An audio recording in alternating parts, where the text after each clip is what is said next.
Boa noite, é um prazer tê-los conosco aqui. Eu fico feliz de, mais uma vez, ver a igreja cheia, repleta de visitantes, de membros, de pessoas de outras igrejas que estão aqui. Você que está em casa também acompanhando através da internet, que o Espírito de Deus esteja com você, agora com sua família, seja aqui no Rio de Janeiro, seja em outra parte do Brasil, quem sabe até no exterior. Eu não sei aonde essa mensagem está chegando, mas eu espero realmente que ela fale profundamente no seu coração. Irmãos, vou pedir para colocar já o PowerPoint ali. Eu ontem fiz com vocês uma propaganda, né, do que nós iríamos falar hoje, que era sobre a crise do analfabetismo bíblico. Eu fui inspirado a já fazer essa propaganda ontem, porque eu fiquei positivamente impressionado com a participação das crianças aqui na leitura da Bíblia. Uma mãe chegou para mim ali e falou assim: minha filhinha já veio com a Bíblia aqui, mãe, hoje eu vou ler. Eu achei isso tão bonito, porque, infelizmente, nós carecemos hoje de uma profunda ignorância em relação a temas importantes, e entre esses temas, leia também o conhecimento da Bíblia Sagrada. Para você que está visitando, deixe-me dizer uma coisa. Eu tenho uma outra palestra, que não é essa de hoje, onde eu falo sobre por que eu creio na Bíblia. Não é o nosso assunto hoje. Hoje eu estou partindo do pressuposto que a Bíblia é a palavra de Deus. Nesta outra palestra, que eu não darei hoje, que eu trato do assunto por que crer que esse livro é um livro sagrado. Mas eu quero pincelar algo dessa outra palestra para você entender a importância do assunto de hoje. A Bíblia é um livro que você simplesmente não pode ficar neutro em relação a ele. Eu digo por quê. Se esse livro for falso, olha o desafio. Se esse livro for falso, ele é o pior livro de toda a história. Desculpe-me, não é com falta de respeito que eu digo, se a Bíblia for falsa, é o livro mais desgraçado de toda a história. Por quê? Porque imagina quantas mentiras não foram feitas em cima dela. Porque quanta coisa não é baseada. Eu vim aqui, o Cristo Redentor iluminado, todo bonito ali em cima. Por que fizeram um Cristo Redentor? Baseado numa história daqui. Por que de onde eu venho chama-se São Paulo? Por que tantas pessoas vão para Israel? Por que escavamos tanto? Por que estamos aqui nessa noite? Gastando investimentos, para que construir esse museu? Se esse livro for falso, quanta coisa não foi ensinada de maneira falsa e merece ser urgentemente corrigida. Por outro lado, porém, se esse livro for verdadeiro, é o maior livro de toda a história. O mais maravilhoso, o mais fantástico. Em outras palavras, se eu estou segurando um livro falso, sábio é aquele que o combate. Mas se eu estou segurando um livro verdadeiro, sábio é aquele que o segue. Perceberam a questão? Então hoje trabalhando com o pressuposto que eu estou diante de mim com um dos livros mais importantes da história, se não o mais importante, por que eu devo então me preocupar com essa questão da crise do analfabetismo bíblico? Deixe-me contar, para quebra-gelo dessa reflexão, uma historinha para vocês. Uma anedota. Dizem que um pastor uma vez chegou a uma igreja, ele havia acabado de ser apresentado na igreja, e no sábado seguinte, para aqueles que são visitantes, eu vou explicar, a igreja adventista tem o culto do sábado e tem a escola sabatina. Como a igreja católica tem o catecismo e as evangélicas têm a escola dominical. Nós temos a sabatina porque é no sábado. Dizem então que esse pastor chegou todo feliz assim no fundo da igreja, vendo crianças correndo para lá, para cá, aquele monte de criança feliz. E ele falou: escuta, vem cá menino, vem cá. Oi pastor, o senhor é o novo pastor? Sou o novo pastor. Conta uma coisa para o pastor aqui, ele gostava de criança. Conta sim o quê? Quem derrubou os muros de Jericó? O menininho falou assim: o quê? Não fui eu não, pastor. Eu juro que não fui eu. Eu não fui eu, pastor, e saiu correndo. Ele desesperado, o que esse menino teve? Perguntou para um segundo: ei, fulano, vem cá. Oi, quem derrubou os muros de Jericó? Não sei, pastor, não sei, não vou contar também, não sei. Não. E saiu correndo. Tinha uma menininha. Ele falou: filhinha, vem cá. O que, pastor? Quem derrubou os muros de Jericó? Pastor, não sei, pastor, eu juro que não sei. Começou a chorar. Ele preocupado com a situação, chamou a professora das crianças. E perguntou: irmã, pois não, pastor, eu estou com uma preocupação muito séria com as crianças. Mas como o senhor acabou de chegar? Mas eu perguntei para 3 das suas crianças, quem derrubou os muros de Jericó? Aquele menininho, aquele outro e a menininha. Saíram correndo, disseram que não foram eles, que não sabiam quem foi. Ela falou: olha, pastor, vou ser sincero com o senhor, aqueles meninos ali são meio bagunceiros mesmo. Mas aquela menina, você falou que não é ela, não é mesmo não, porque é uma menina muito séria. Preocupado, ele reuniu a comissão da igreja naquele sábado à tarde. e falou: irmãos, temos que trocar essa professora, alguma coisa está errada aqui. Por quê, pastor? E o ancião era marido da mulher, acho que ele ficou mais irritado por causa disso. Não, eu perguntei para 3 crianças de manhã, quem derrubou os muros de Jericó? A resposta que eu recebi que não eram elas, saíram correndo, que não sabiam quem era. Eu perguntei para a professora, não, realmente não deve ter sido aquelas crianças não. Irmãos, como é que a gente faz isso? O ancião pegou um cheque e falou: pastor, sem discussão, fala quanto que é esse muro que eu pago esse negócio aí. Eu sei que foi apenas uma anedota para quebrar o gelo, mas o assunto é sério. Nós estamos padecendo hoje de uma profunda crise de leitura da Bíblia. Só para os irmãos terem noção, nos Estados Unidos, que é um país que tem tantas Bíblias, mais de 90% dos lares americanos têm pelo menos um exemplar da Bíblia. Contudo, menos de 20% da população americana leem a Bíblia todos os dias. Eu não tenho um dado no Brasil, infelizmente o Brasil é muito fraco ainda de pesquisas, assim, a gente tem que pegar a relação americana, mas infelizmente eu acredito que muitas pessoas no Brasil também não leem a Bíblia todos os dias, embora tenhamos tantas Bíblias. Só para eu ter uma noção do que eu estou falando, incluindo smartphones, tablets e a Bíblia impressa, quantos têm pelo menos um exemplar da Bíblia em mãos aqui nessa noite? Olha, não vou falar 100%, porque eu vi umas 2 mãos abaixadas aí, mas chegou perto disso. Eu não vou perguntar quantos a leem todos os dias para não constranger ninguém, mas eu tenho certeza que o número de mãos vai cair. Agora vejam um contraste. Vamos abrir a Bíblia em Apocalipse capítulo 1, verso 3. Eu vou pedir essa moça aqui para ler para mim. Você pode ler? Apocalipse capítulo 1, versículo 3. Capítulo 1, isso, versículo 3. Preste atenção na leitura dela e vejam se vai estar um pouquinho diferente da de vocês. Bem-aventurado é aquele que lê os que ouvem as palavras dessa profecia e guardam as coisas que nela estão escritas, porque o tempo está próximo. Muito obrigado. Viu? Perceberam como ela leu? Eu vou repetir a tradução do que ela leu. Bem-aventurado aquele que lê e aqueles que ouvem as palavras da profecia desse livro e guardam as coisas nelas escritas, porque o tempo está próximo. A sua Bíblia, eu sei que algumas Bíblias estão diferentes, por causa da versão mais moderna, mas existe um detalhe especial que dá uma diferença marcante entre as traduções. Eu vou repetir a tradução dela. Bem-aventurado aquele que lê e aqueles que ouvem as palavras da profecia desse livro. Alguma Bíblia está diferente disso? Qual a diferença?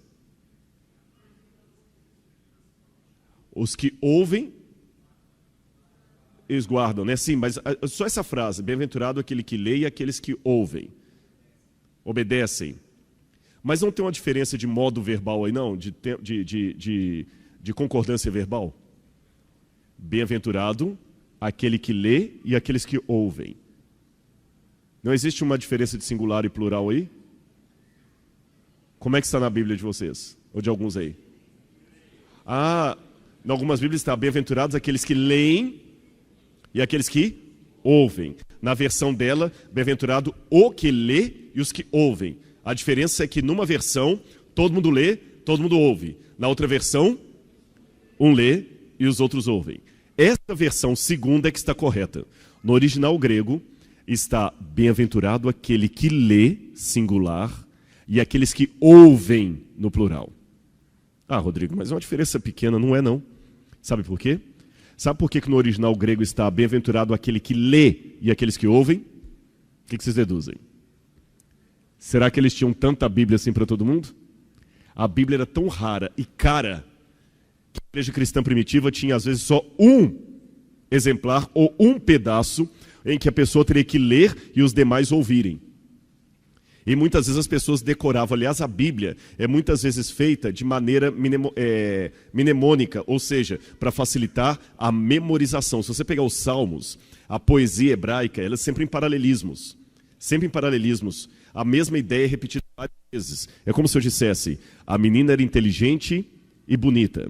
Uma garota esperta e formosa. Eu falei a mesma coisa, menina, garota, inteligente, esperta, bonita, formosa. Você repete a mesma ideia várias vezes para facilitar a memorização, porque as pessoas não tinham acesso à Bíblia. Agora vejam que contraste. Enquanto ali a maior parte das pessoas não tinham Bíblia e se esforçavam para entendê-la, nós que temos tantas Bíblias, não nos preocupamos com isso. Deixa eu contar uma coisa rápida para os irmãos. Está falhando aqui, a pilha vai trocar? Eu percebi. Quer que eu pegue qual? O amarelo. Tá. Melhorou? Ok. Muito bem, pessoal. Como eu estava... Mas vocês conseguiram ouvir, não é? Apesar de uma falha aqui e outra. Eu vou contar uma história que aconteceu quando eu preguei uma vez no Sudão.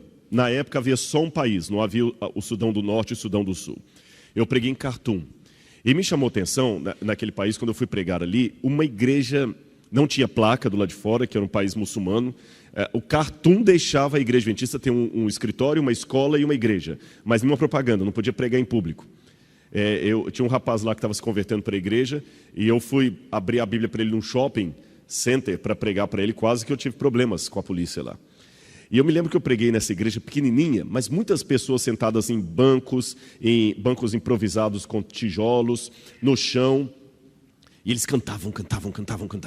É lógico que eu não tenho influência em árabe, então eu pregava em inglês que alguém traduzia para o árabe. E você sabe que toda pregação traduzida é o dobro do tempo, porque tudo que você fala, o tradutor repete. Se você fala meia hora, vira 1 hora, se você fala 1 hora, viram 2. E eu estava preocupado que eles cantavam. E é bonito o jeito que o africano canta, porque eles cantam em vozes, sabe? É quase natural, isso faz parte já da cultura deles. E eles cantavam. Me deram o microfone para falar, o tempo, não tinha microfone, para falar eram 10 para meio-dia. Aqui no Brasil, 11h30, meio-dia, a gente está terminando o sermão. Eu falei, 10 para meio-dia, o que eu faço? Eu tentei picotar o meu sermão o máximo que eu pudesse, levei até 12h30, mais ou menos. O que não foi tanto tempo, considerando que eu estava com o tradutor. Quando nós saímos da igreja, aqui nós temos o costume de cumprimentar as visitas e os membros da igreja à porta. Eu saí, veio o meu tradutor, despediu de mim e ficou do lado. Veio uma pessoa, despediu de mim do tradutor e ficou do lado. Veio outro, despediu de mim do tradutor do outro e ficou do lado. Fazendo 2 filas, perceberam? Eu achei interessante, falei, olha, eu vou levar esse costume para o Brasil, todo mundo cumprimenta todo mundo. Mas, para surpresa minha, quando o último passou, eles voltaram para dentro da igreja. E eu perguntei para o meu tradutor, por que eles voltaram? Agora eu estudo de Daniel e Apocalipse. Não tinha almoço. Eles eram tão pobres que não tinham condição de almoçar. E eles tinham prazer em ficar na igreja. Irmãos, ficamos até 4h30 da tarde estudando a Bíblia. Depois de 4h30, os mais velhos foram para casa e chegou um dos jovens e pediu assim, olha, já que você é arqueólogo, você não pode ficar com os jovens um pouco falando sobre Jerusalém e Israel? 6h da tarde. E eu perguntei para um homem da ADRA que trabalhava ali, o Michael Ree, que era da Austrália, ele falou, calma, fica tranquilo, depois eu te explico isso aqui. A maior parte das pessoas que te escutaram vieram do sul do Sudão, Darfur, e eles lá têm perseguição, não podem ler a Bíblia, não podem nem ir à igreja. Muitos são mutilados por causa da perseguição religiosa. Então, quando eles têm a oportunidade de ir para a igreja sem serem perseguidos, eles não querem mais ir embora para casa. Ah, um detalhe que eu esqueci de falar. Só havia umas 4 ou 5 Bíblias ali. A minha, a do tradutor e de mais alguns membros da ADRA. O pessoal só ficava me escutando. Será que o nosso problema é que nós talvez não tenhamos demais? Olha o que disse Mário Sérgio Cortella. Nós estamos satisfeitos, nós temos uma TV Novo Tempo, nós temos uma igreja bonita aqui, não é só essa, tem a igreja da Barra, tem a igreja central, não é isso? Tem a igreja de Curitiba, tem tantas igrejas, tantas Bíblias, tantas versões diferentes. Mas cuidado com essa satisfação. Mário Sérgio Cortella disse, a satisfação paralisa, adormece e entorpece. Ela conduz a um estado perigoso de tranquilidade. Não estou querendo dizer que nós não podemos estar satisfeitos, mas eu fico com medo, como eu falei com os irmãos, pouco menos de 1/3 dos americanos, é menos de 20%, essa é uma outra pesquisa, e diz que 26% dos norte-americanos nunca leram a Bíblia. Ali está um número um pouquinho diferente do outro. E olha uma pesquisa que fizeram de cultura bíblica entre americanos evangélicos, e olha o que descobriram. Isso foi o State of Bible, foi feito pelo Barna Institute e pelo American Bible Society em 2014, recente. Fizeram entrevista e 81% dos entrevistados diziam conhecer a Bíblia e o seu conteúdo. Contudo, menos de 43% deles foram capazes de citar os 5 primeiros livros da Bíblia. 50% sabiam que João Batista, apenas 50% sabiam que João Batista não era um dos 12 apóstolos. 69% acreditavam que a frase Deus ajuda quem cedo madruga estava na Bíblia. 48% acreditavam que o livro de Tomé fazia parte do Novo Testamento. E 58% dos entrevistados não souberam responder quem pregou o Sermão da Montanha. Será que se eu fizesse essa pesquisa aqui também eu teria um resultado melhor? O professor Kenneth Burdin, que é professor de teologia do Novo Testamento no Biola University, ele disse que nós antes costumávamos ser um povo de um livro só, o povo da Bíblia. Mas hoje nós estamos morrendo de inanição teológica, inanição bíblica. E ele, como professor de teologia, observou algo que eu também já vi no seminário. Muitas vezes, grande parte dos alunos que chegam para fazer teologia não sabem de cor nem as principais histórias do Novo Testamento.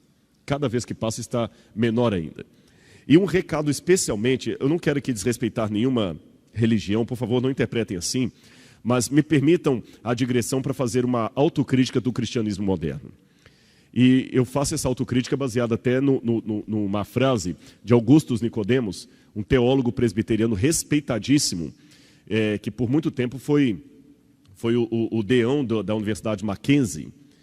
Augusto Nicodemos falou o seguinte, e para mim é um quadro vivo do que vemos no evangelicalismo hoje aqui. Há muito show, muita música, muito louvor, mas pouco ensino bíblico. Nunca os evangélicos cantaram tanto e nunca foram tão analfabetos de Bíblia. Nunca houve tantos animadores de auditório e tão poucos pregadores da palavra de Deus. Quando o Espírito de Deus está agindo de fato, ele desperta o povo para a palavra. E eu concordo com esse pastor presbiteriano.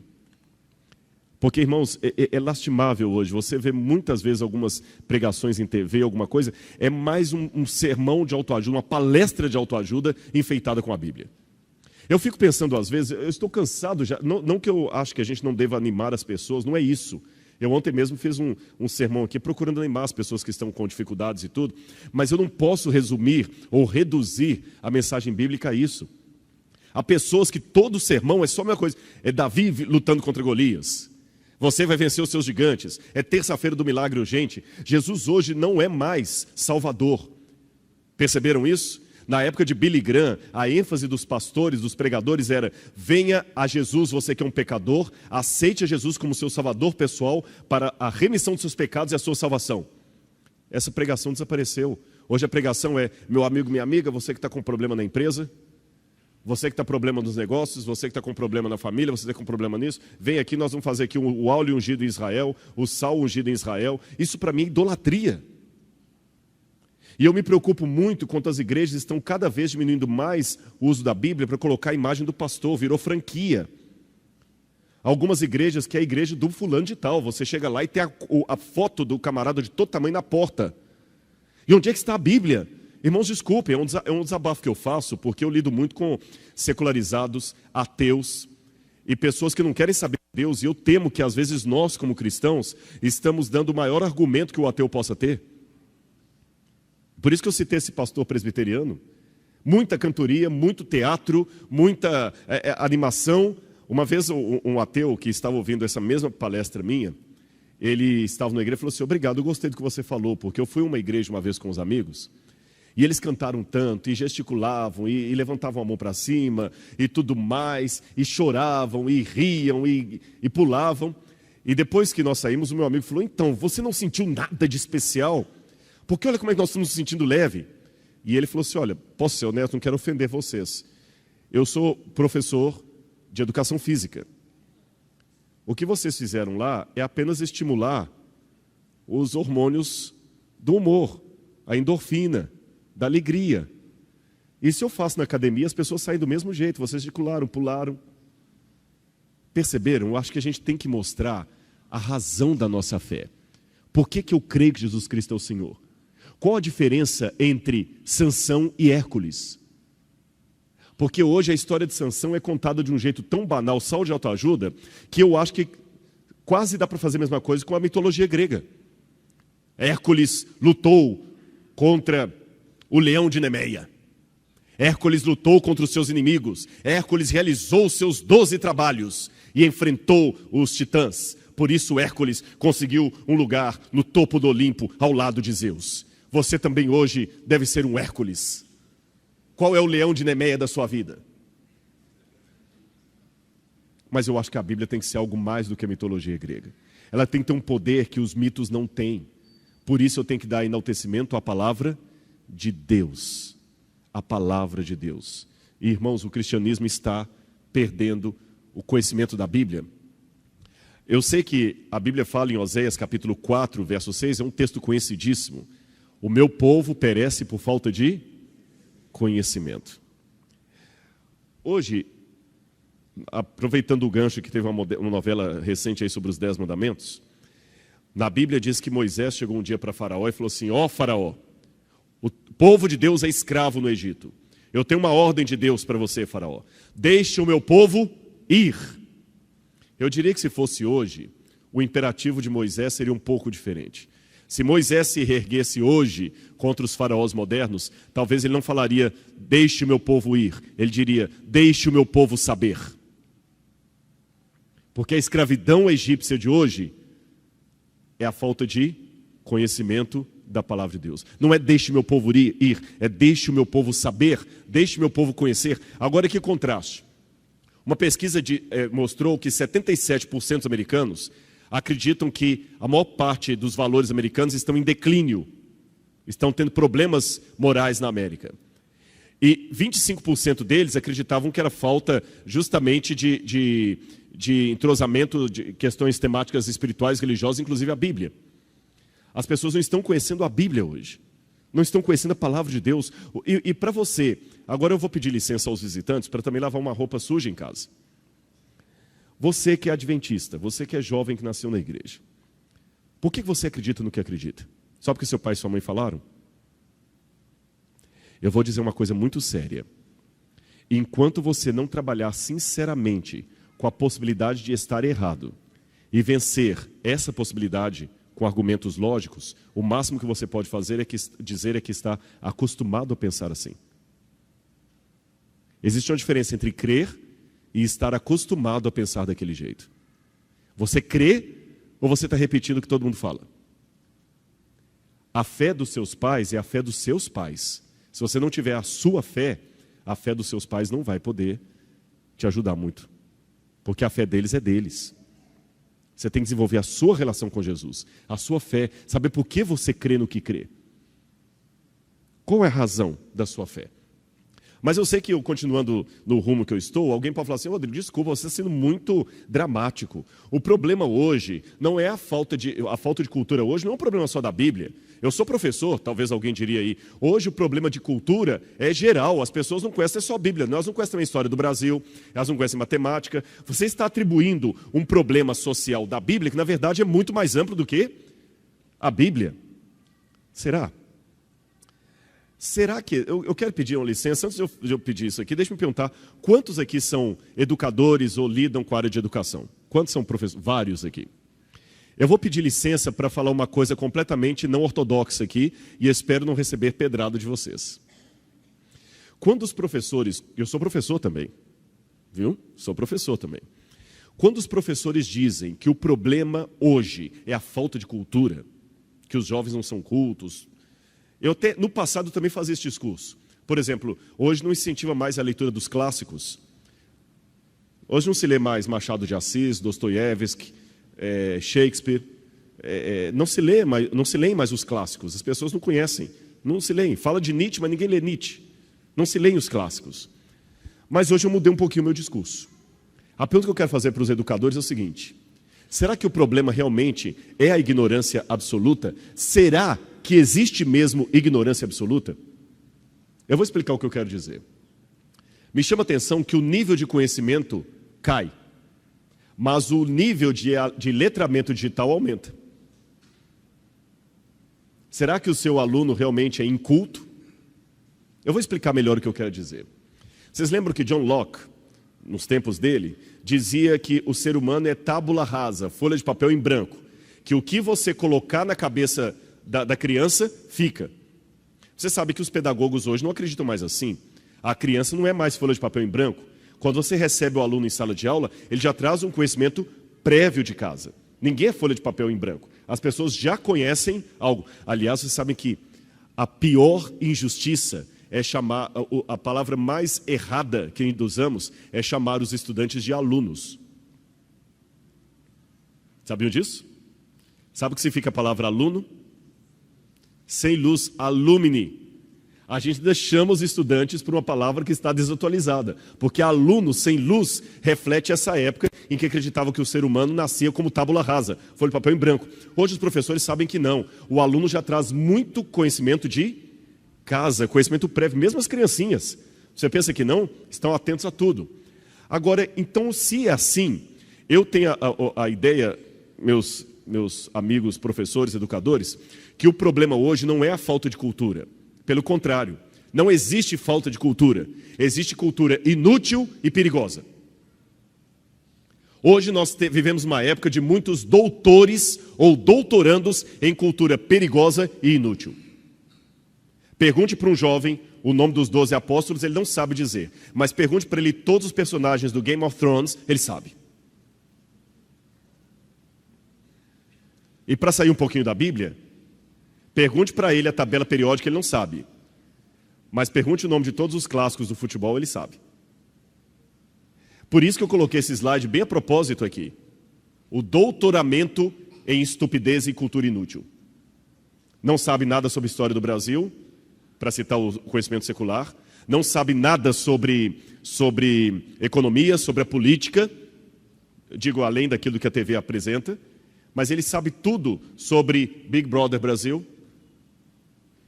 Ele sabe tudo sobre quem ganhou o campeonato, quem saiu.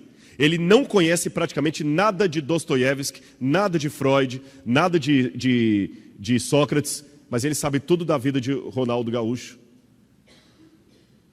de Neymar. Cultura inútil. Hã? Jogador de futebol.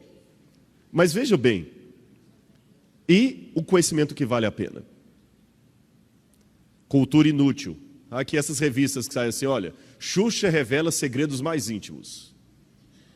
Nossa, eu tenho que ler essa revista. Não, eu acho incrível como é que a mídia pega um besteirol, uma cultura que não vai me acrescentar nada, e vende. Eu lembro da comportagem, era a dificuldade de vender revista Vida e Saúde. Ninguém tinha tempo, mas revista caras. Aí vem lá a manchete assim, né? Fulano de tal é fotografado no aeroporto ia falar Guarulhos. Santos Dumont, fulano de tal é flagrado no aeroporto Santos Dumont andando de mãos dadas com sua namorada. E eu aqui preocupado com a alta do dólar. Conhecimento inútil. E jovens, sabe por que eu estou... Não estou falando que você tem que ser um nerd agora, não pode ter um pouquinho de conhecimento popular. O problema é que a sua mente... Você está acostumado com o computador mais do que eu. Você já nasceu numa geração de internet. Você sabe que quando você começa a colocar muita coisa no computador ali, ele vai ficando mais lento. Você vai enchendo o seu celular de foto, tem uma hora que ele para de tirar foto. Por quê? O espaço do HD, do Winchester, da memória, como você quiser chamar, ele tem limitação. Essa coisinha que está aqui na sua cabeça, também chamada cérebro, também tem limitação. Se você fica enchendo de lixo, você não vai ter espaço depois para raciocinar com coisas que são importantes, especialmente o conhecimento que vai trazer a salvação para você. Ah, desculpa, eu não consigo entender coisas da Bíblia. É lógico, sua memória está lenta. Conhecimento inútil, mas também conhecimento perigoso. Eu acho interessante que, enquanto nós temos aqui, talvez, em muitas comunidades, crianças que não têm oportunidade de ir para a escola e talvez não saibam mal assinar o nome delas, mas sabem montar e desmontar um AR-15 melhor do que um fuzileiro das Forças Armadas. Sabem refinar uma cocaína precisamente melhor do que um químico com graduação na USP. Vocês entenderam, então, os que lidam com a educação, por que eu questionei se realmente o problema é a ignorância? Será que o problema é a falta de cultura ou é a cultura inútil? Isso dá um trabalho a mais para os professores, porque hoje o seu desafio não é meramente ensinar, é corrigir. É muito mais difícil. Para o professor hoje ensinar, ele tem que corrigir, tem que limpar. reformar, tirar conceitos, mudar. Mas, infelizmente, nós vemos a pós-modernidade que você tem que, essa onda de tolerância, a gente tem que tolerar tudo, você não pode questionar mais nada. Então, se você ensina uma coisa para o aluno, o pai pode até te processar. E na igreja também, muitas vezes, o que temos que fazer é corrigir conceitos. Eu vou dar mais um argumento para vocês, que a nulidade, o conhecimento estúpido, gera pessoas por aí. Hoje, a enciclopédia mais badalada não é a britânica, não é a Wikipedia. Todos os acadêmicos têm um pavor da Wikipedia, porque ela mistura a frase de um acadêmico de Harvard com uma criança de 10 anos na mesma página. Mas a Wikipedia tem um aspecto social relevante que eu queria trabalhar com vocês. A Wikipedia, você sabe como funciona, ela é alimentada por pessoas de todas as áreas, concorda? Então a Wikipedia me dá uma lista de qual o conhecimento que interessa às pessoas, porque se são as pessoas comuns que alimentam a Wikipedia, o conhecimento mais valorizado pelas multidões também será mais valorizado na Wikipedia, porque ela reflete aquilo que o povo valoriza. Agora vejam, lembram que o Romário, quando ele falava da camisa 11 dele, ele falou assim, Deus é 10, mas Romário é 11. Vocês se lembram disso? Eu acho que agora a coisa ficou pior, porque Romário acabou virando 21 e Deus virou 9. Por quê? Se você olhar a Wikipedia, você tem 1000 palavras, só para falar dos 1000 gols de Romário e tudo mais, você tem 21.000 palavras no verbete Romário. Olha, depois na Wikipedia. É lógico que ela sempre modifica, né? Mas olha, quando eu fiz essa pesquisa, você tem 21.000 palavras no Wikipedia falando sobre Romário e apenas 9.500 palavras falando sobre Deus. Romário é um assunto mais importante do que Deus. Sobre a Mona Lisa e o renascentismo, você tem 16.000 palavras. Mas sobre Pokémon, você tem 47.000 palavras. Estão entendendo o que eu quero mostrar? Para falar sobre os 12 apóstolos, você tem 7.500 palavras. Mas o verbete Paquitas conta com mais de 12.000 palavras. Para falar sobre o Tiranossauro Rex, você tem 13.000 palavras. Já para falar sobre o Yoshi, que é um personagem de videogame, você tem 16.000 palavras. Isso está mostrando que o problema do povo hoje não é ignorância, é conhecimento errado, conhecimento perigoso e inútil, que ocupa o lugar do conhecimento válido. Agora eu queria abrir a Bíblia com os irmãos em Oséias, capítulo 4, verso 12, para mostrar uma coisa interessante. Nós citamos o texto de Oséias aqui, onde ele fala que o meu povo perece por falta de conhecimento. Mas tem uma coisa que as pessoas não percebem tanto. Oséias 4, verso 12. Olha o que diz aqui.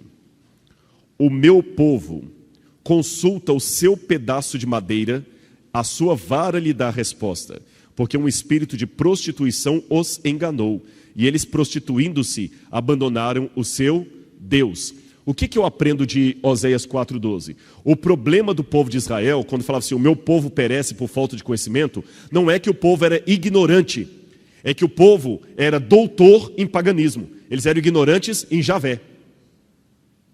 Percebeu a diferença?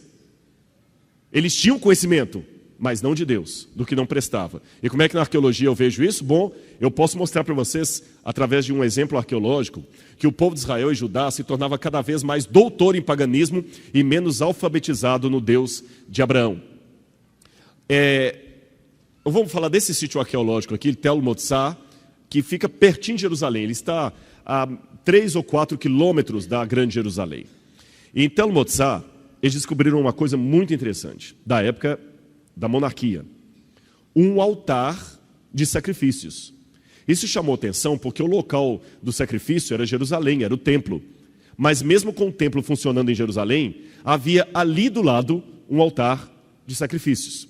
Aqui está o sítio arqueológico e aqui atrás fica o altar de sacrifícios.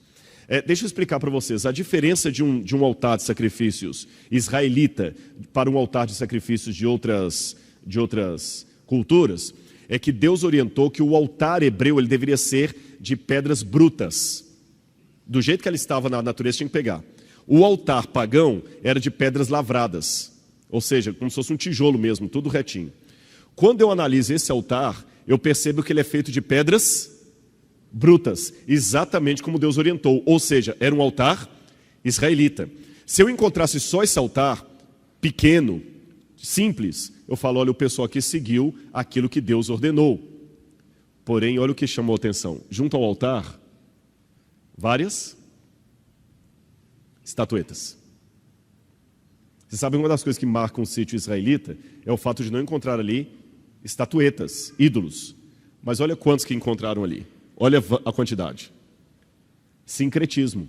Eles faziam por um lado o que Deus mandava e faziam por outro o que Deus detestava. E esse sincretismo fascinava o povo de Israel tanto. Vocês estão notando, que animal é esse aqui? Conseguem perceber? Um cavalo, é uma besta de carga. Uma das divindades que mais chamava atenção naquela época era Áshera. Áshera era a esposa de El, da família de Baal. Da família de Baal. E olha esse achado arqueológico aqui que incrível. Alguém desenhou, isso aqui é datado do século X a.C. Alguém desenhou aqui 3 personagens e escreveu em hebraico aqui em cima, para Yahweh, o nome de Deus, para Yahweh e a sua Áshera. O que vocês perceberam? Se Baal tem uma esposa, se El tem uma esposa, o que está faltando no nosso Deus? Vamos colocar uma esposa para ele ficar mais popular. Criaram uma esposa para o Deus de Israel. E isso me acho tão interessante que essa Áshera, essa aqui são alguns exemplares de Áshera que nós temos no Museu do UNASP. Isso aqui faz parte do acervo do Museu do UNASP, original.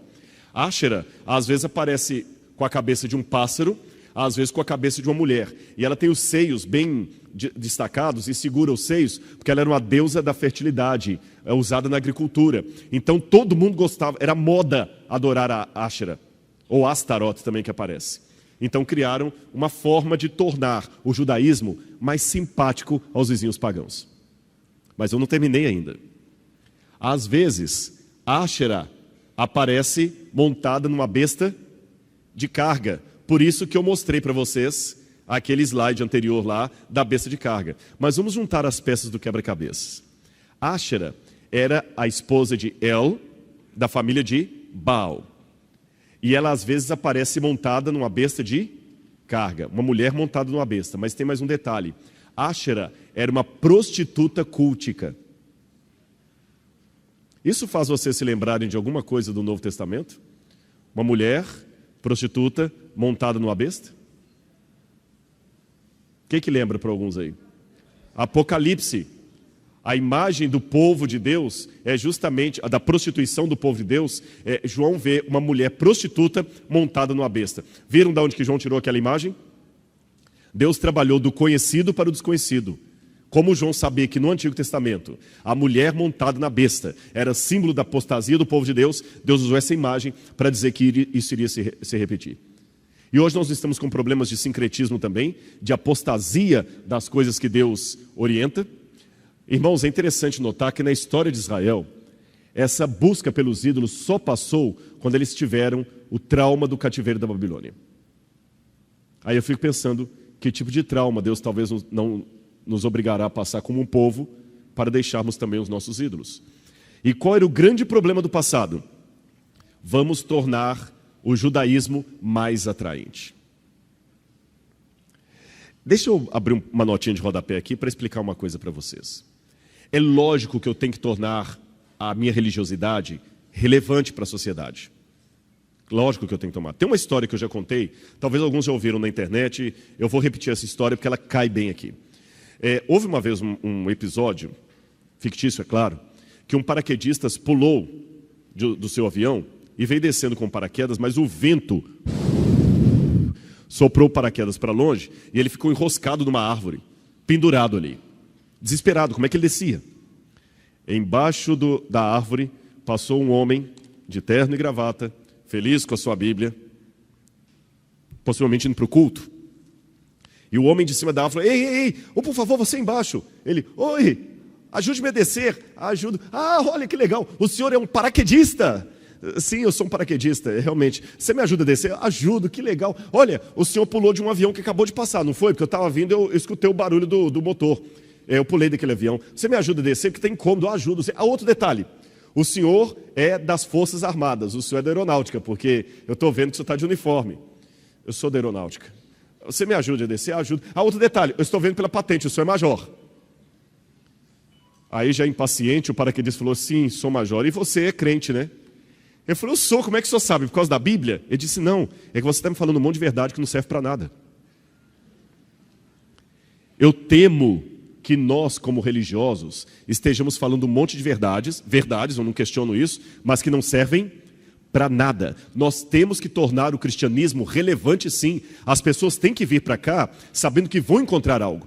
Porém, contudo, entretanto, todavia, eu não posso tornar o meu cristianismo tão relevante a ponto de perder a minha identidade e aquilo que me diferencia. Porque se as pessoas vierem à igreja para encontrar o que já tem lá fora, para que elas vão vir? Irmãos, eu não sou médico, eu sei que há muitos médicos aqui, eu vou pedir licença para entrar na área de vocês, só figurativamente falando, eu não sou médico, mas uma coisa eu tenho certeza, que a diferença entre veneno e remédio é uma questão de dosagem. Então, até que ponto você está querendo tornar a igreja mais simpática, mais atrativa? Olha isso aqui que eu vi nos Estados Unidos, mesclas modernas. O que vocês estão notando de interessante aqui? Jesus, não é? Isso é a sala da escola dominical de uma igreja evangélica americana, pintada pelo pastor jovem. E está Jesus ali no meio, acompanhado por quem? Pelos Avengers. E o que tem Hulk a ver com Jesus? A justificativa, não, as crianças gostam demais dos super-heróis. Então a gente tem que, de alguma maneira, colocar Jesus junto com os super-heróis para atrair as crianças. Essa mesma, uma outra igreja também, pegando carona na mesma ideia, escreveram assim também na sala das crianças, Jesus. Mas só que quando você vê aquilo, você pensa em Jesus ou pensa em Clark Kent? Eu penso no super-homem. Eu não penso em Jesus. E essa igreja, que é a Westgate Church of Christ, fez um acampamento de verão com os jovens da igreja, e o nome era Super-Heróis da Bíblia. Olha lá, super-heróis espalham a mensagem de fé. Mas não tem nenhum herói da Bíblia. Só os heróis da Marvel. Olha lá. E todos meio vestidos de Homem-Aranha, não apareceu nenhum Davi ali, não apareceu nenhum Sansão. Esse aqui é um dos líderes da igreja vestido de Homem-Aranha, e esse é o pastor dos jovens vestido de Batman. Eu sei que alguém pode falar, mas isso não vai acontecer no Brasil. Cuidado. Às vezes é muito fácil ver o defeito do lado de lá. E eu também tenho receio daquele argumento que se dá às vezes na igreja, que é o argumento da estética. Ah, mas isso é bonito. Eu não quero aqui dar palestra sobre música, porque eu não sou músico, vocês nunca vão ver uma palestra sobre música minha. Porque se sentar no piano ali, eu não sei o dó central. Então, para que eu vou falar de uma área que eu não domino? Eu vou falar bobagem aqui. Mas eu fico preocupado com algumas argumentações. Ah, não importa o estilo da música, não, o que importa é que seja bonita, que toque as pessoas. E tem que tocar. E quanto mais legal, será? Eu lembro da história de Caim e Abel. 2 altares. Um altar de frutas, coisas da terra, e um altar com animal sacrificado. Qual dos dois era mais bonito? De frutas, claro. Mas Deus criou o altar de Abel. Eu tenho que aceitar o desafio de aprender a trocar a estética pela ética. Nem tudo que é bonitinho faz parte do plano de Deus. Agora, cuidado, para não parecer que eu estou levando vocês ao fanatismo. Deus pede na Bíblia para que eu seja diferente, mas Deus não pede para eu ser esquisito. Tem irmãos da igreja que confundem ser diferente com ser esquisito, ser estranho. Também não quero agora que ninguém aqui mais assista um filme, um desenho animado. Não é isso, não é isso. Queima a televisão, não é isso. Freud, vocês sabem que ele ensinava para os alunos dele que o charuto, às vezes, era uma reminiscência do inconsciente a respeito do seio da mãe. Mas havia às vezes que os alunos ouviam fumando um charuto e falavam, mas professor Freud, isso não, calma, há momentos em que um charuto é apenas um charuto. Então é lógico que você tem momentos que você sabe que assistir um filme é só assistir um filme. Lembra o que eu falei? A diferença de veneno e remédio é uma questão de dosagem. Não é o cachorro bater o rabo, é o rabo bater o cachorro. Então tá bom, Rodrigo, se o problema é uma questão de limite, qual é o limite? Para eu não ser um crente assim desatualizado e ao mesmo tempo não perder os meus princípios. Bom, primeira coisa que eu sugiro à igreja, cuidado. Estar em contato com a cultura é uma espada de 2 gumes. O que atrai um pode ofender o outro, então muito cuidado. Tá certo? Não é porque aquele música atrai um tipo jovem que eu vou botar aqui agora o pessoal com uma banda, uma roda de samba aqui para atrair o pessoal da Mangueira. Agora, também devo estar sempre alerta contra o orgulho. Isso é uma coisa mais para nós pregadores. Será que o pastor que quer usar, às vezes, assim, uma roupa muito jovem, ele está usando realmente para atrair os jovens ou por uma questão de vaidade disfarçada? Essa é uma autoanálise que eu, como pregador, porque às vezes o pregador pode ter a vaidade. Vocês entendem, né? Exibir um determinado... Não, é só para atrair os jovens. Mas, na verdade, é uma maneira de ser como é que chama aqueles homens vaidosos? Esqueci o nome que se usa. Hã? Metrosexual. Metrosexual. Eu sou um pregador do Evangelho. É lógico que a gente tem que andar bem vestido. Eu sei que uma visita vier aqui, se eu tiver com a gravata roxa, uma camisa amarela e um terno do meu avô, de bolinhas, você não vai conseguir prestar atenção no que eu estou falando, porque o meu terno não vai deixar. Bom gosto, não é isso? Porém, tudo tem seu limite.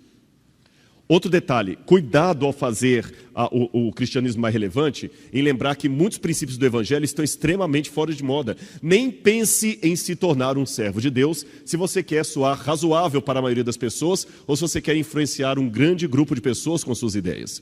A proclamação da cruz é loucura para uma grande parte da comunidade artística. Devemos amar mais o Salvador do que o nosso respeito pelo outro. Eu devo respeitar o jeito de cada um vestir, mas eu tenho que amar mais do que o Salvador falou.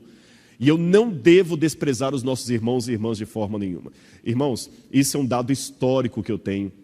A maior parte do cristianismo, através dos séculos, sempre foi formada por gente simples, pobre e com baixa cultura. Quando você pega as catacumbas de Roma, você analisa os grafites que os cristãos primitivos escreviam lá, havia tanto erro de concordância de grego e de latim, que era a língua deles, que você vê que a maioria das pessoas eram semi-analfabetas. Mas essa maioria dos cristãos, com um ar até de breguice, de simplicidade, são os meus irmãos. São eles que sustentam a igreja. Então também eu não posso agora, em nome do evangelho ao pós-moderno, menosprezar essa grande parte da igreja que é constituída de pessoas simples. Vocês estão compreendendo o que eu quero dizer? A igreja é feita por leigos. Leigos. E é isso que trouxe essa igreja através dos séculos até aqui. Então temos que ter tudo resolvido, organizado, sim. Mas sem menosprezar aquele irmãozinho simples, que ainda vem com um terninho simples e a biblinha toda surrada e não sabe bem o português. E nem todos os crentes que tentam ser descolados são bons nisso. Então não tente ser descolado demais. A gente fala muito de vaidade cristã. Temos que cuidar, porque a vaidade influencia muito o homem também. Existe uma maneira machista de falar disso como sendo só mulher. Cuidado. E cuidado para você não ser um pouquinho fora daquilo que você é. E ser como a cultura pode tornar mais difícil enxergar o Evangelho. Porque quanto mais eu entendo o mundo e a sua definição do que é atraente e legal, menos eu devo me sentir atraído por ele. Porque os valores do mundo são outros. E aprenda também a viver com o mínimo de diferença social. Os encontros e as convivências culturais hoje são inevitáveis. Por exemplo, por que eu coloquei aquela foto ali? Eu sei que a igreja tende a ser conservadora, mas não devemos fazer um conservadorismo barato. Quando eu era criança, eu lembro que tatuagem era uma coisa detestada. E também não pense que eu estou fazendo aqui apologia à tatuagem. Não é esse o meu tema. Não confundam o exemplo com o tema, certo? Mas deixe-me dar esse exemplo. Tatuagem era uma coisa que não era bem vista. Lembra da época da ditadura militar? Se você tivesse uma tatuagem, você não podia ir para o exército, você não podia trabalhar em repartição pública. Lembram disso? É porque passou pela cadeia. Mas os tempos mudaram. Hoje tatuagem virou uma coisa normal. Quase todo mundo faz tatuagem. E tatuagem não sai com água e sabão. E muitas dessas pessoas tatuadas se tornam membros da igreja. Eu vou ter sensibilidade para não olhar para a tatuagem dele e tratá-lo de igual maneira? Será que eu estou preparado para receber pessoas tatuadas para vir falar aqui na frente? Para usar uma camisa de manga no acampamento?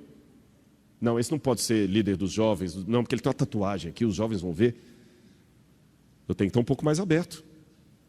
Senão, vou criar uma discriminação desnecessária. Perceberam a questão? Houve uma moça que levou o pai dela em São Paulo, numa igreja, e ele era tatuador. Ele não aguentou ficar muito tempo na igreja, porque falou que o pessoal olhava tanto para ele assim, que ele se sentiu mal e saiu. Sabe uma coisa que eu tinha vontade de escrever? Eu estou com isso na cabeça. Inspirado na Glorinha Calil, que ela é uma socialite que não é fresca, desculpe. Ela é prática. Ela é muito prática. Ela ensina como usar um celular em público, não é? Eu pensei, talvez, não que eu seja a pessoa ideal para fazer isso, mas eu tive esse insight de fazer um manual de boas maneiras na pregação do Evangelho. Porque às vezes eu tenho uma maneira brega de pregar o Evangelho que mais afasta do que ajuda. Sabe, como é que você toca determinados temas para não tornar o Evangelho uma coisa, sabe, ridícula. Bom, isso é só uma digressão. Agora, fala-se muito de tentação, mas existe também o pecado da distração, cuidado, viu? Muitas pessoas não leem a Bíblia hoje, não é porque eles estão fazendo coisa errada, é porque eles estão fazendo coisa certa em quantidade errada. Qual a diferença, Rodrigo? Eu não entendi entre tentação e distração, eu explico para você. Tentação, alguém que está na internet vendo site pornô. Isso é tentação. Distração, alguém que está na internet olhando a página do UOL, mas o dia inteiro. O Facebook, o dia inteiro. Ninguém vai chamar a atenção de um jovem, de um membro da igreja, porque ele está navegando na página do UOL ou no Facebook dele. Ninguém precisa navegar escondido no UOL. Na pornografia, sim. No UOL, não. Pornografia é tentação, o UOL é distração. E eu fico achando que às vezes a ameaça maior da igreja não é a tentação, é a distração. Porque a tentação, tu vai falar que é errado. Uma mãe vai dizer assim, olha, por favor, conversa com meu filho que eu peguei, esfalaguei no quarto mexendo com pornografia. Mas é a distração. Ela é igualmente satânica. Ela te distrai com coisas que não são moralmente erradas, mas te tomam o tempo da palavra de Deus. É interessante que, você lembra de Oliver Oil, que falou do livro 1984? Ele disse que quando as pessoas, aliás, na época de Oliver Oil, ele dizia que o governo totalitário seria o grande problema da humanidade. Mas existe um outro autor, Neil Postman, que diz que o problema da humanidade hoje não é o governo totalitário.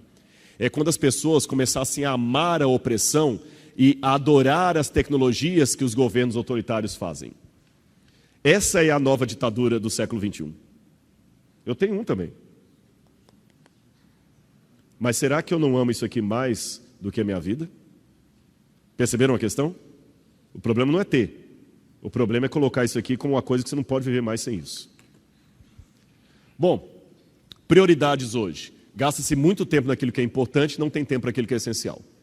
Gasta mais tempo assistindo televisão do que memorizando a palavra de Deus. Mais tempo em redes sociais do que lendo a palavra de Deus. Mais tempo jogando videogames do que estudando a palavra de Deus. E por que é importante estudar a Bíblia? Simples. Porque a Bíblia que vai te conduzir à fé, Romanos 10, 27, é a Bíblia que vai produzir o conhecimento necessário para o crescimento cristão. E a Bíblia é importante para guardar a verdadeira doutrina. E como estudar a Bíblia, já que ela é tão importante? Simples. Procure um lugar, horário, tempo de início e tempo de término. Se você só tem 15 minutos, que sejam 15 minutos.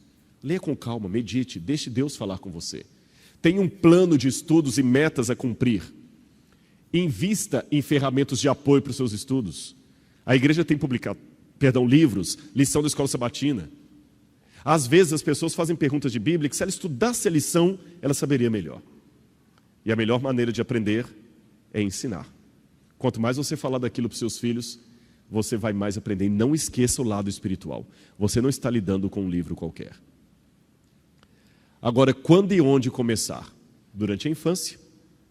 Lembra que os judeus tinham um costume muito interessante no livro de Deuteronômio, que Deus mandou colocar a lei na fronte e nas mãos dos filhos. Por isso que os judeus até hoje têm esse costume de colocar, às vezes, nas orações, uma caixinha aqui e outra aqui. É a Torá, é a lei. E quando ele faz essa oração, Baruch Rabá Adonai Eloheinu Melech Haolam Hamotzin, ele vai fazendo aquelas orações ali, ele está sempre lembrando, mantenha a lei, disse o livro de Deuteronômio, diante dos olhos dos seus filhos, fale da lei sentado, em pé.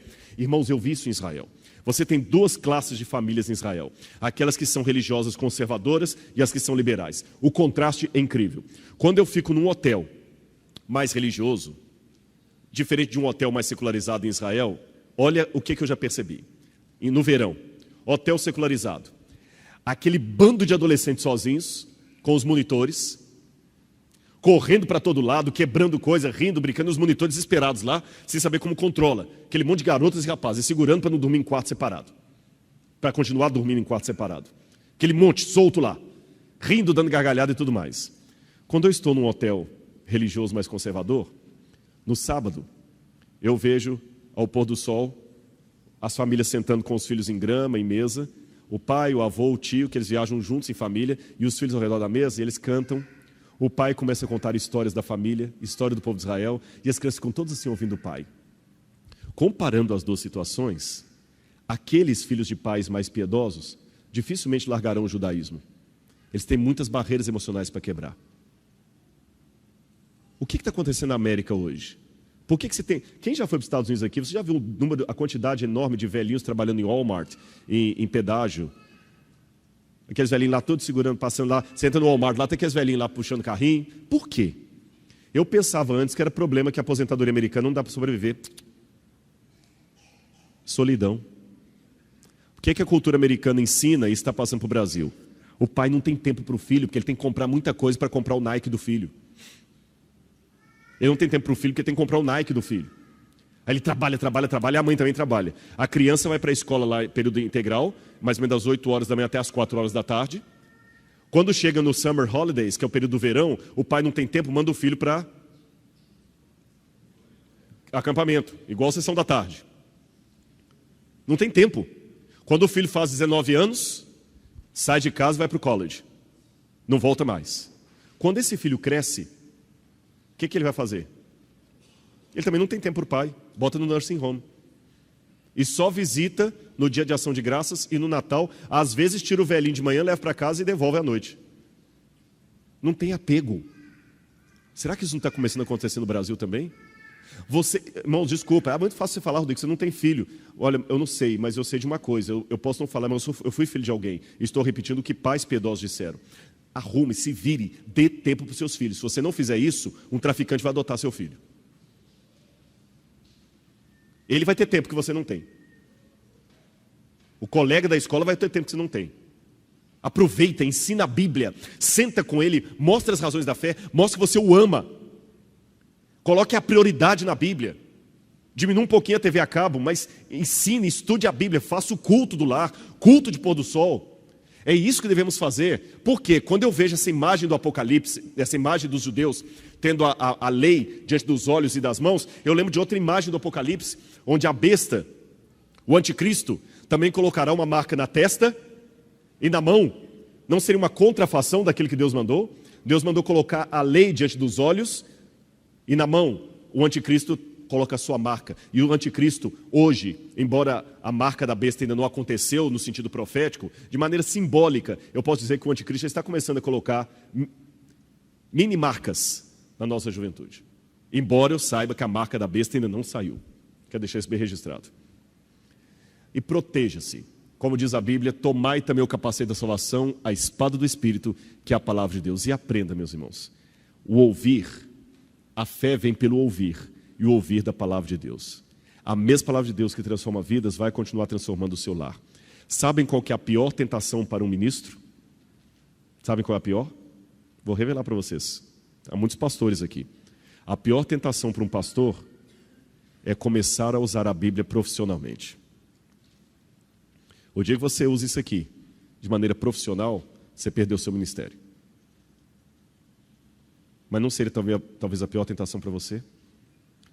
Querem um exemplo final do que a Bíblia pode fazer no seu lar? Querem? Então preste atenção nesse vídeo que eu vou mostrar para vocês. Eu mencionei ontem que você já deve ter visto sermões bonitos de pastor Luiz Gonçalves, pastor Alejandro Bulhon, pessoas se emocionando, não é isso? Você imaginou um sermão tão poderoso quanto o de Luiz Gonçalves, pregado por uma garotinha pequenininha, que faz um apelo em rede nacional, e uma criança aceita o apelo e se emociona? Querem ver isso essa noite? Presta atenção nesse vídeo, então, que foi gravado no programa do Raul Gil. E, ao assistir esse vídeo, especialmente o final, o início dele não parece uma coisa além de uma criança inteligente. A surpresa está no final. E pense, ao assistir esse vídeo, o que Deus pode fazer com você e sua família se você colocar a Bíblia no coração das suas crianças. Preste atenção. Fala, então. A Bíblia está cheia de histórias de pessoas que fizeram Deus ficar muito feliz, e esta é mais uma delas. No livro de Gênesis, conta que teve um tempo que os homens ficaram muito maus, por isso faziam coisas terríveis, matavam, roubavam, brigavam uns com os outros. Era uma loucura. E aí, pessoal, o que é isso? Vamos parar com essa bagunça, isso? O que está acontecendo aqui, afinal de contas? Brigando de novo.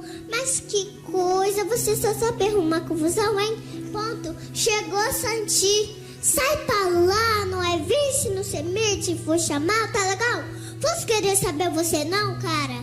Nós queremos saber mesmo. É de muita farra, muita animação, socorro, muita loucura, tá, então, pessoal? É isso aí, cara. Deixa a gente passar, tá legal? Se moda.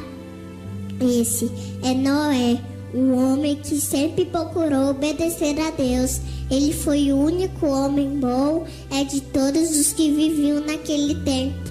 O único homem que não tinha cabeça oca. Mas a família de Noé era diferente. Ele tinha 3 filhos que se chamavam Sem, Cã e Jafé. Todos trabalhavam com o pai. Tinham uma vida boa e alegre também. E choveu muitos dias, até que a água cobriu casas, montanhas, tudo. Ainda bem que o Noé foi obediente a Deus. Você também é obediente? A arca ficou presa no pico de uma montanha que estava debaixo da água. Noé colocou o nome daquela montanha de Monte Ararat. Apesar de todos os louvores do dilúvio, Deus estava alegre, porque o Noé o obedeceu. Por isso, a terra seria povoada de novo, e ele poderia se alegrar novamente com a sua criação. Quando chove, em qualquer lugar do mundo, quando as gotinhas de chuva encontram a luz do sol, o arco-íris aparece. Quando você ouvir riscando o céu, lembre-se dessa história que aconteceu de verdade há muitos anos atrás. Sai do meu amiguinho, que Deus te ama muito e cuida de você como cuidou de Noé e sua família. Então confie nele como Noé confiou. Agora que vem a surpresa. Veja o que vai acontecer. Gostei, hein? Gostei. Agora eu quero ficar mais um pouquinho aqui. Vem cá. O que foi? Vem cá. O que aconteceu? Não foi, porque ela tá sentindo Jesus no coração. Será? Vem cá, o que aconteceu com ela, hein? Vem cá. Tem Jesus no coração dela. Vem cá, vamos cá, as duas. O que houve? Fala aí, o que houve? Você tem Jesus no coração? Não. Você tem Jesus no coração? Ela falou não. O que aconteceu que está chorando? Fala aí. Não sei. Pergunta pra ela. O que ele falou? O que foi? Não sei. Ela tá chorando porque machucou alguma coisa. Pergunta pra ela. Uma coisa doente. Sim, pergunta pra ela. Porque que ela falou o que foi muito aconteceu? legal. Parabéns.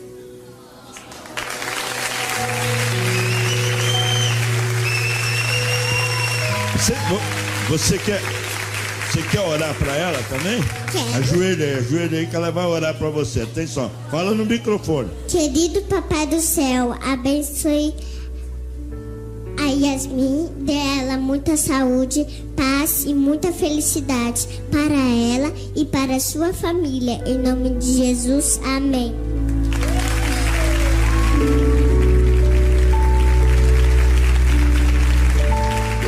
Pronto.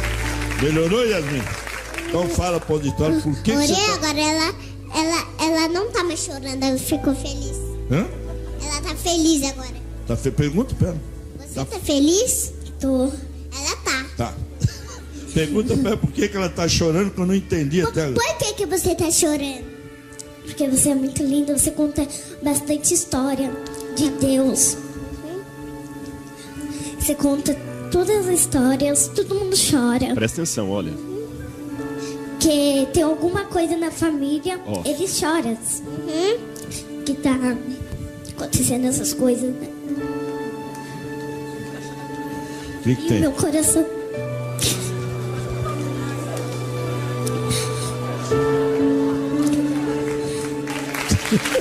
Obrigado. Eu acho que já foi o suficiente, vocês entenderam, né? Não é radicalismo. Mas eu tenho certeza que essa menina não tem muito tempo para ficar assistindo Hannah Montana, Disney Channel. Os pais devem ter investido mais em coisas espirituais e eles mesmos devem ter sido espirituais. Vocês viram a outra? A outra queria aquilo também, se sentiu tocada. Se isso não for o Espírito Santo, eu rasgo meu diploma de teologia. Eu termino a minha mensagem aqui contando uma história para vocês. Um casal, uma noite, resolveu estudar a Bíblia por conta própria.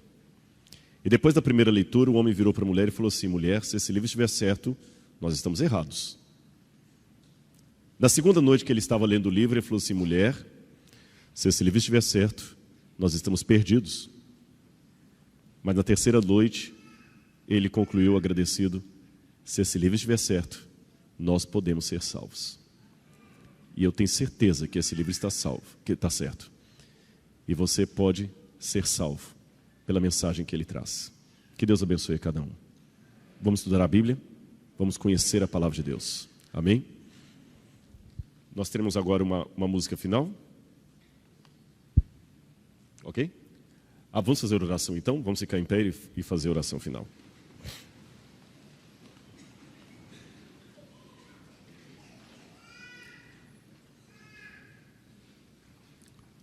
Obrigado, querido Deus, por tudo que Tu nos dás.